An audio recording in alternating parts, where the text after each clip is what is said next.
శాసనసభ్యుడిగా, రాష్ట్ర మంత్రిగా, పార్లమెంట్ సభ్యుడిగా, కేంద్ర మంత్రిగా 10 సంవత్సరాలు తెలంగాణ రాష్ట్ర ముఖ్యమంత్రిగా బాధ్యతలు నిర్వహించి 40 సంవత్సరాలు రాష్ట్ర రాజకీయాలలో, దేశ రాజకీయాలలో తన పాత్రను పోషించిన శ్రీ కల్వకుంట్ల చంద్రశేఖరరావు గారికి ఈరోజు జన్మదినము.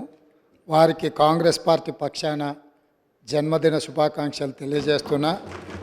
భగవంతుడు వారికి మంచి ఆరోగ్యాన్ని ఇచ్చి తెలంగాణ పునర్నిర్మాణంలో వారి పాత్ర పోషించి ఈ సభలో ప్రతిపక్ష నాయకుడిగా ఈ సభను సజావుగా నడపడానికి, తెలంగాణ సమాజాన్ని అభివృద్ధి పదం వైపు నడిపించడానికి వారికి పూర్తి స్థాయిలో దేవుడు శక్తినివ్వాలని కోరుకుంటున్నాను అధ్యక్ష.